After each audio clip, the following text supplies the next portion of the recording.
Hi, it's Dennis Daly welcoming you to Old Time Radio on Monday, a complete Old Time Radio episode. And if you remembered Richard Carlson in I Led Three Lives, you'll love Dana Andrews in I Was a Communist for the FBI.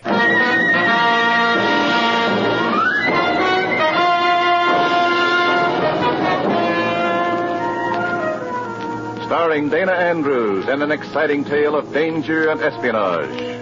I Was a Communist for the FBI.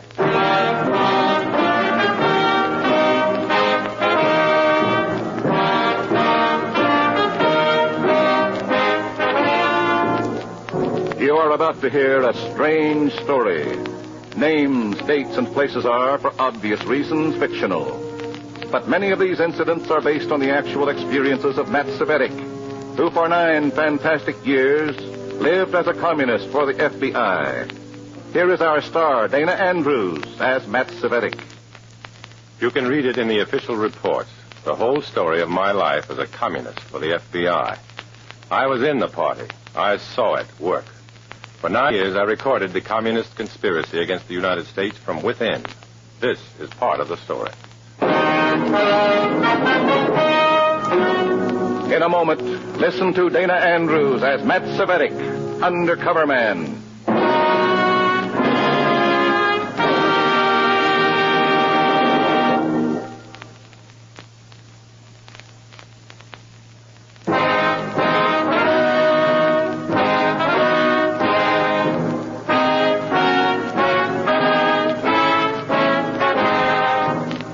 Now, here is Dana Andrews as Matt Cvetic, Undercover Man. This story from his confidential file is marked Little Red Schoolhouse.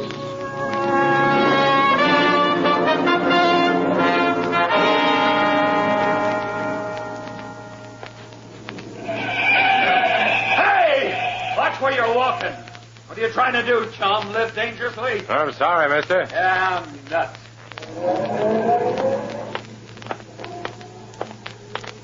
Excuse me, buddy, but have you got a match? Sure. Here. Thanks. Keep 'em. It's a red 9 today. Tomorrow's red 8. Hello, Matt. Been a long time since we worked together. When did you get transferred from Detroit, Ed? A month ago. Oh, here comes our car. Hopping back with me. Okay, Quine, take off. Let's make it fast. You know how the party checks on my time. Well, I wish we could offer you more protection, Matt, but... I know. I'm on my own. The report? A new Soviet agent has arrived from Lenin Institute in Russia. A few picked commies have been undergoing training in propaganda and infiltration. I'm one of them. And this new Soviet agent? He's going to meet with us for briefing and assignment to some important jobs. Anything else? Meeting place is to be changed. This new Soviet agent isn't taking any chances. I don't even know his name yet. When do you meet him? Tonight, 6. Better drop me off now. Any place along here. Yeah, pull it up, Quine. Any last instructions? Yes, Matt, I want a full report by mail. Also, let me know by phone, if you can, the name of this new agent and the location of your meeting place. I'll let you know. Matt, get in quick. Huh, sure. What's up? That man, walking away from the corner. He was watching us. Who is he? Vasily Konostoy, a suspected Soviet agent. He's new here. We had him in the office for a routine check. You. Ed, that makes him the boy from Lenin Institute. Yes, very possibly. He knows I'm FBI, so you'd better start praying he didn't get a good look at you with me. If he did and he recognizes you later... Spare the details. I know what'll happen. I'm in the party, remember?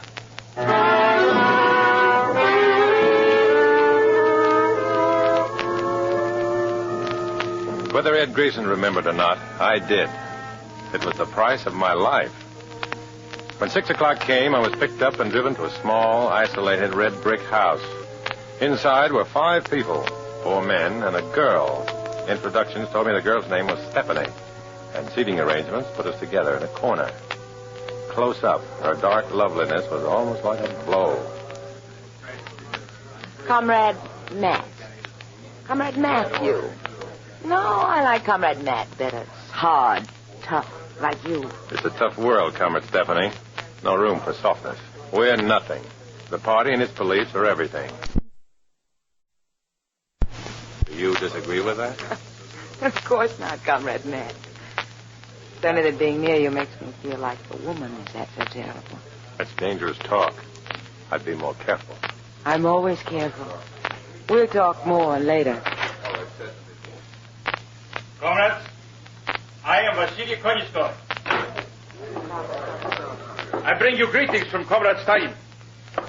He thanks you for your loyal work. But he also desires more work, more sacrifice, especially from you, picked comrades. You are to lead the way to revolution, the Soviet state of America.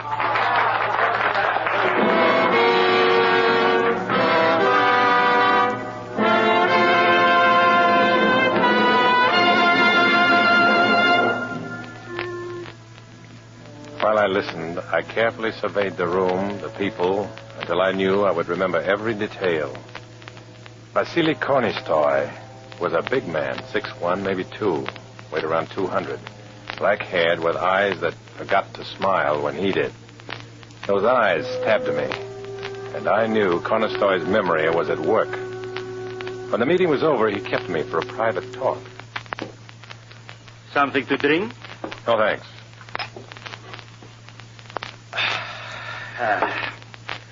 My throat was dry. I have had the feeling all evening that we have met before, Comrade Svetik. Not that I can recall. Well, no matter. I'll remember sometime. I always do. You have a way home? There's a cab stand only a mile from here. It's a nice walk. Very well. Good night, Comrade. Good night.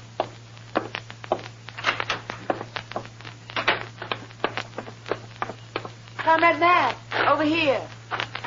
Oh, it's you, Comrade Stephanie. Oh, this is my car. Would you ride into town with me? Oh, thanks. You drive.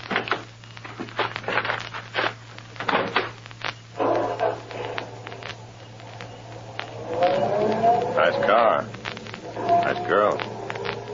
Nice night. Quite a combination. I'm glad you like it. Oh, I didn't say I liked it. I said it was quite a combination. You are a heel, aren't you? But then I suppose I have been pretty obvious. You have. Wow. That's some curve. Now, with a drop-off of 100 feet, if you ever went over that embankment, it would be curtains. You should go slower. So should you. You needn't be rude, Matt. Just that you're the first man in a long time I've been attracted to. Matt. All right, Comrade Matt. I know it's heresy for a party member to have feelings. I was hoping you might understand. Now, take it easy, Stephanie. You're tired. You're saying things that could get you into trouble. Yeah, I guess I am tired. May I put my head on your shoulder? Sure. Thanks. Oh, it's a nice feeling. Your shoulder's strong. What I said about the combination, I mean. Car, the night, and me. I like it. Do you? Excuse me. Why did you turn off the ignition? Park for a moment. Why? This is why.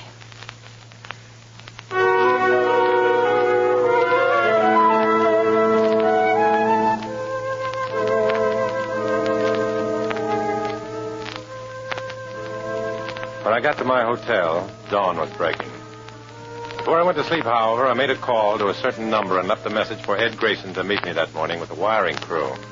5 hours sleep. Then I was in a clump of woods near the Little Red schoolhouse, listening to Ed give orders to a half-dozen men loaded with wiring equipment. All right, men. Fredericks checked the house gas meter. No one's there now, but that doesn't mean they won't come back at any time. So do your work fast and do it good. Now get moving. The mics better be well hidden, Ed. Kornistoy is sharp and suspicious. Yeah, you'd have to tear down the walls to find these. Did he recognize you? Yes, but he can't remember where yet. How long is he going to be here? I don't know. Long enough to give us a briefing and our assignments. Yeah, we've got a lot of tape recording. We won't miss a thing that happens. Good. I'll walk down now and grab a taxi and return to the house in the open. That way I'll be there to warn your men, Kornistoy or the others show up. Yeah, smart idea. When will the wiring job be finished? Oh, 6, 5 if it goes fast. That's running it pretty close. Meeting starts at 6:30. Yeah, we'll do the best we can.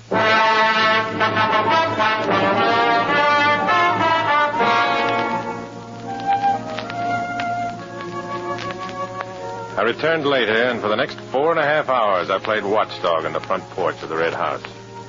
From inside, I could hear the sounds of Grayson's men at work. At 5:42, the FBI men reported their job finished. They were packing up their equipment to leave by the back door when around the curve I saw Conestoy's car approaching. Beat it, you guys. Flash red, flash red.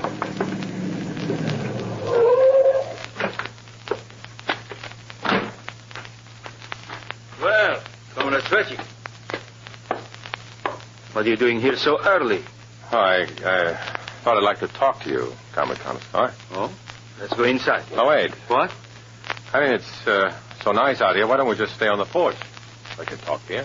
Crazy, we could be spotted out here inside. Oh, but Comrade... You'd better keep it in mind that I give the orders. Well, I guess being inside is not so bad after all. What's the matter with you? You look as if you expected to see something.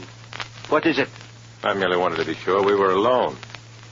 I have a report to make about one of our comrades. Oh, is that so? Which one? Comrade Stephanie. She shows definite signs of bourgeois emotionalism. Oh, I see. Then you had better watch her. Keep me informed. I will. You really are a fanatic, aren't you, Comrade Svetchik? I believe and follow the party line. Oh, don't mistake me. We need a few good fanatics. I wish I could remember where I have seen you before. Haunts me as if it's important that I should remember.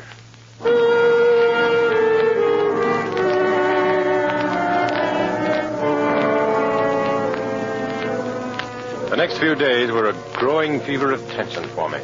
The briefing was hard and thorough. I had little time to do anything but study, and this was complicated by constant invitations to study with Comrade Stephanie. And always hanging over my head was the threat of Conestoy's possible remembrance of seeing me with an FBI man. Finally, the last day of the week rolled round. Tonight, comrades, you receive your assignments. You have been well trained. Now you will act on that training. We will organize infiltration of schools? That is correct. You, Comrade Svetchik, receive a choice club. Do you know Bryson University? Yes, small college not far north of here. Though small, Bryson is a highly respected school. An example to many other colleges. You and Comrade Stephanie will see that the seeds of communism are planted there. We'll not fail, Comrade Conestoy. I'm sure you won't. Comrade Svetchik, about where I have seen you. Perhaps you were around my hotel for some reason? No. No. Well, don't worry. Maybe by the time you finish your assignment, I will remember.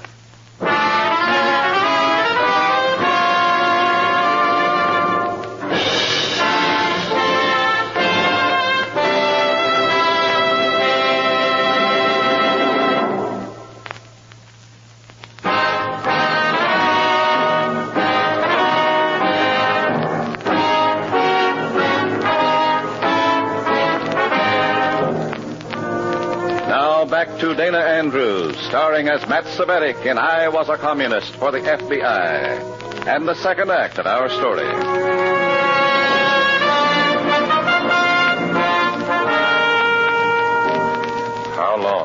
How long did I have before the Soviet agent, Conestoy, remembered seeing me with an FBI man?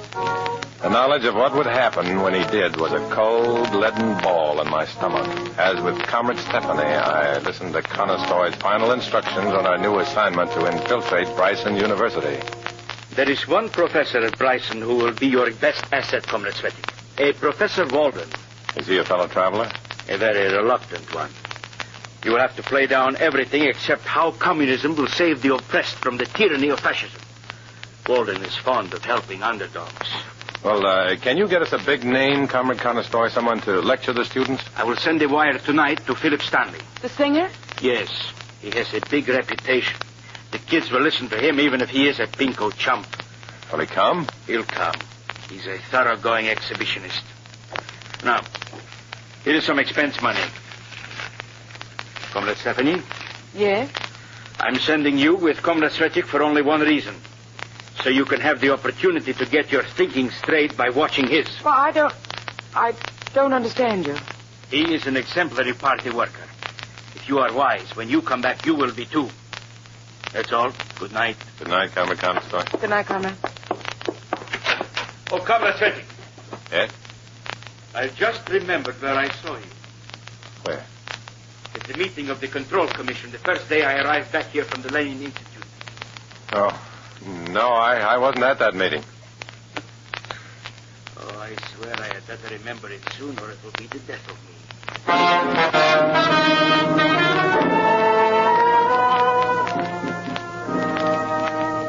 Bryson University. The usual ivied buildings and rolling green campus littered with students. Professor Walden turned out to be a thin, white-haired man with bent, iron-rimmed spectacles. His office was a 6-foot square of stale air wrapped around a battered desk and a stack of papers.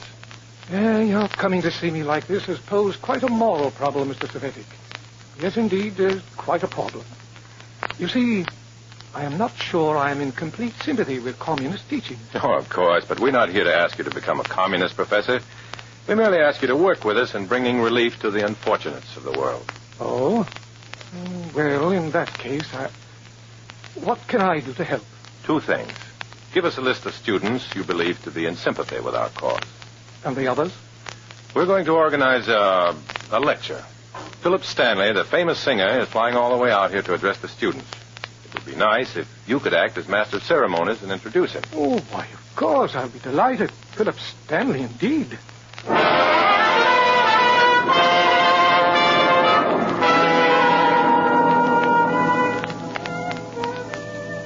Professor Walden gave us a list of 12 names, and we went right to work on it.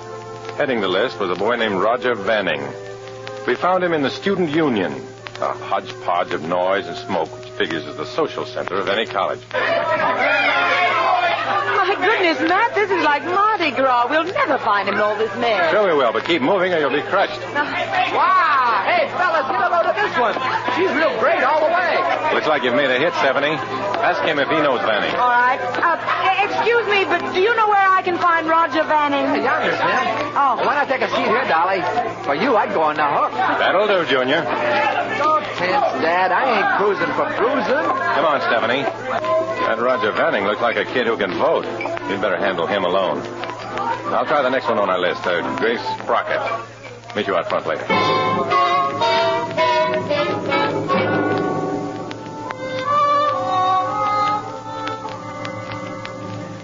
So you see, Miss Sprocket, it's up to the intelligentsia like yourself to lead the others. I understand perfectly, Mr. Savetic. And I can promise you at least 20 students for the meeting. Good. Philip Stanley will know of your work, I can assure you. He will?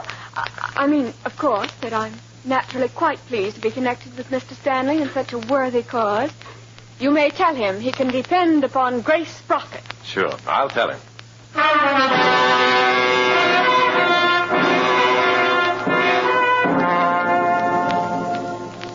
4 days of work, and we had nearly 200 students lined up for our demonstration. I hired a hall near the campus, decorated it with the usual banners and slogans. During last-minute preparations, my mind was on Conestoy. Would he have remembered yet? Perhaps he had, and even now the goon squad was on its way.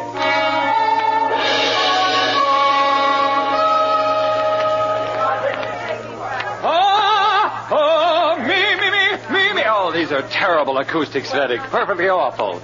Really shouldn't sing at all in a barn like this.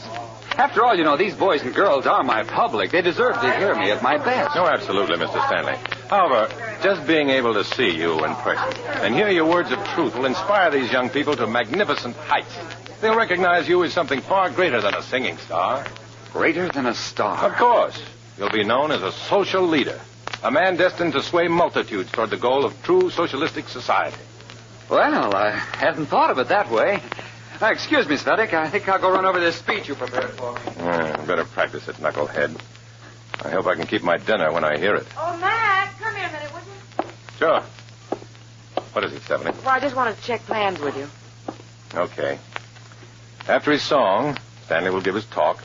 At the end, when he starts the Internationale, you give Grace Sprocket and the other agitators the signal to jump up and begin a community sing out of it. And when the crowd's good and excited, Sprocket and company lead them off for a demonstration on Faculty Row, right? And be sure the placards and signs are ready for them to pick up on the way out. Come on, let's get this thing rolling.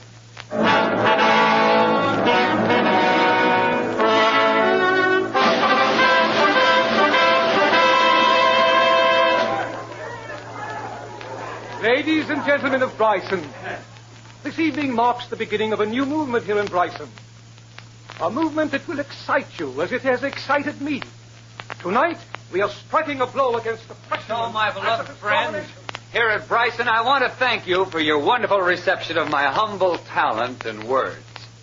In closing this meeting, I can only think of the words of a song dear to my heart and dear to the hearts of all who have compassion for the more unfortunate of this earth. Sing it with me. The words are on the sheets of paper you found in your seats. That's it. The International. Sing it with me. Arise, ye victims of privation. Rise up, all ye who are forlorn.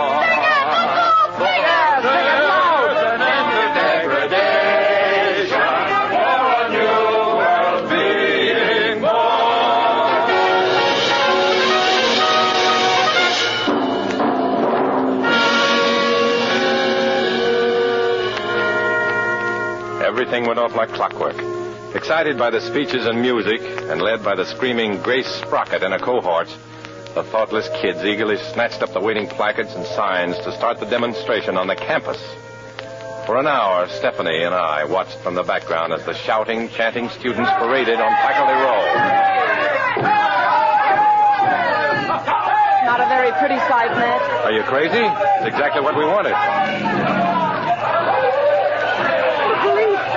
There'll be a riot for sure. Right. That's why I called him. Come on, Stephanie. Our work here is done.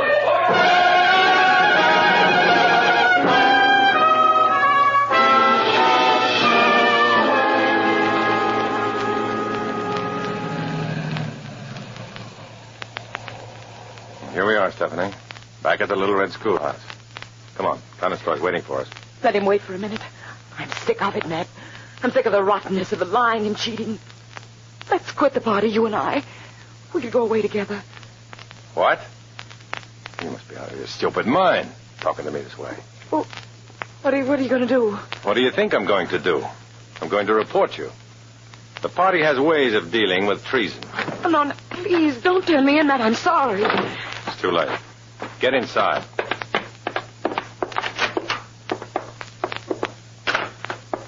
I heard the report on the radio. You did a good job, comrade. What's the trouble? You look angry. I am angry. This traitor just tried to make me quit the party. Oh, did she?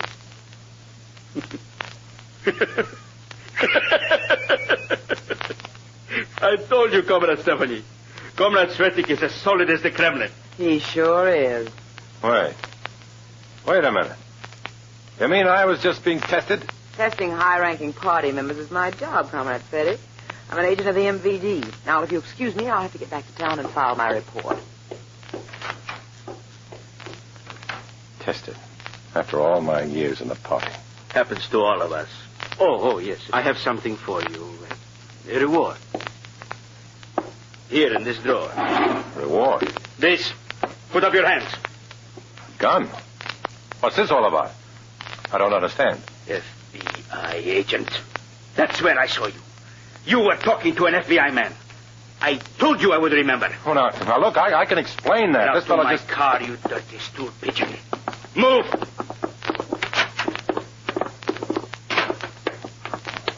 What do you plan to do? You mind telling me? Yes, I will be glad to. I want you to have time to be afraid. We are going to arrange a little suicide. Your suicide.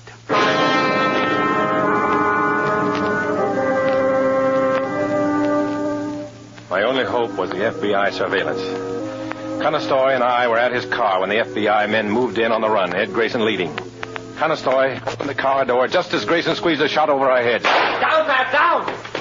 I hit the dirt in that precious second when Conistroy's attention was distracted by Grayson. Then Conistroy made his break. Stop! Conistroy, stop! All right, man, get him!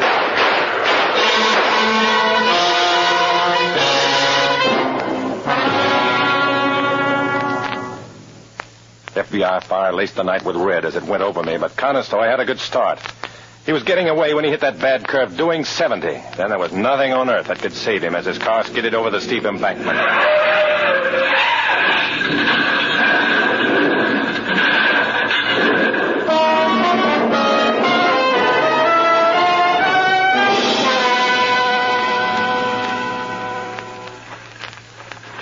No use calling an ambulance. Conestoy's dead. Better clear out, fellows, and let the police handle this as an accident. I'll stick around and square it with them. See you later, Grace. It's a tough way to go. Lucky for you, though, Matt. You're free to keep on with your work. Yeah, he was the only one who knew. Well, I'd better get out of here. Think I'll walk up and take a last look at the Little Red Schoolhouse. No, it wasn't the end of the story, nor the beginning. It was just a part of the strange war I was fighting. Freedom's a good cause. It made me feel contented, even though I knew that until the war was won, I'd always be a man who walked alone.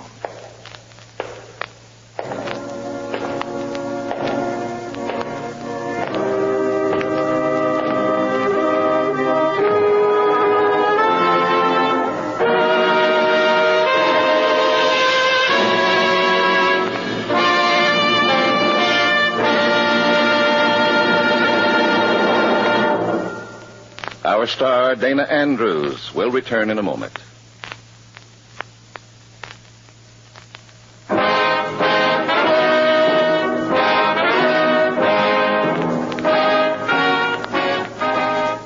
This is Dana Andrews.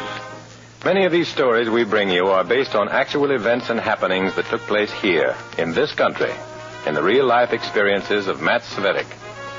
Our country, America, must be kept a strong nation, and we who love this country must be constantly on guard against the traitors who bore from within. For this reason, I urge you to listen again next week when we will dramatize another exciting adventure from Matt Svetich's official records. We hope you will join us.